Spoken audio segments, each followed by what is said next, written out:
नेपाल में राजनीतिक अस्थिरता ने भारत के कारपोरेट जगत को भी चिंता में डाल दिया है। प्रधानमंत्री केपी ओली के इस्तीफे और 19 लोगों की मौत के बाद अब नेपाल में सेना ने सत्ता अपने हाथ में ले ली है। इस स्थिति ने नेपाल में कारोबार करने वाली भारतीय कंपनियों के सामने कई सवाल खड़े कर दिए हैं।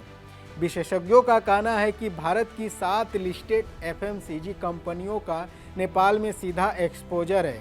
इसमें शामिल है ITC, Hindustan Unilever, Dabur, Britannia, Varun beverage, Marico और बिकाजी फूड्स। ये कंपनियां नेपाल में या तो सीधे उत्पादन करती है या अपने भारतीय डिवीजन के जरिए वहां एक्सपोर्ट करती है। राजनीतिक और सामाजिक अस्थिरता से इन कंपनियों की सप्लाई चेन प्रभावित हो सकती है और मैन्युफैक्चरिंग यूनिट्स को भी नुकसान हो सकता है। डाबर के उत्पादन नेपाल में काफ़ी लोकप्रिय है। यहाँ इसका बड़ा निर्यात होता है और फूड प्रोडक्ट और आयुर्वेदिक दवाइयों में मैन्युफैक्चरिंग प्लांट भी है। वहीं आईटीसी की नेपाल में सब्सिडी कंपनी सूर्य नेपाल है। वित्त वर्ष 2025 में आईटीसी की कमाई में नेपाल का योगदान 3,300 करोड़ रुपये रहा और मुनाफे में लगभग 726 करोड़ रुपये। ब्रिटानिया इंडस्ट्री का भी नेपाल में मैन्युफैक्चरिंग प्लांट है। वरुण बेवरेज की नेपाल में पेप्सिको बॉटलिंग यूनिट है, जिसका इनकम में करीब 3% योगदान है। एचयूएल के मुनाफे का लगभग 1% हिस्सा नेपाल से आता है। एक्सपर्ट्स का कहना है कि इन कंपनियों पर यह संकट शॉर्ट टर्म असर डाल सकता है। ब्रोकरेज फर्म नोमुरा के अनुसार आईटीसी, डाबर और वरुण बेवरेज की बिक्री में नेपाल का योगदान महज 2 से 3% है।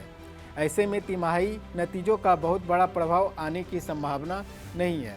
नेपाल में भारत और वहां की कंपनियों के बीच व्यापारिक संबंध भी मजबूत है। भारत सालाना 7.33 अरब डॉलर का एक्सपोर्ट नेपाल को करता है, जबकि नेपाल से भारत में सिर्फ 0.87 अरब डॉलर का इंपोर्ट होता है।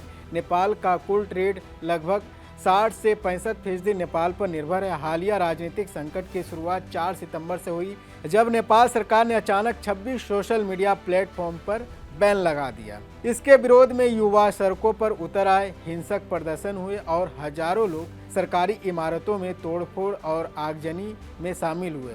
अब 19 लोगों की मौत हो चुकी है। फिलहाल नेपाल में सेना ने नियंत्रण संभाल लिया है, लेकिन अगले कदम और नई सरकार की स्थिति अभी साफ नहीं है। तो दोस्तों, साफ है कि नेपाल में राजनीतिक अस्थिरता का असर भारत की एफएमसीजी कंपनियों और उनके व्यापार पर संभावित है, लेकिन सीमित होगा। यह संकट विदेशी निवेश और सप्लाई चेन के लिए चुनौती पेश कर सकता है, लेकिन बड़ी कंपनियां इसे बेहतर तरीके से संभालने में सक्षम हैं।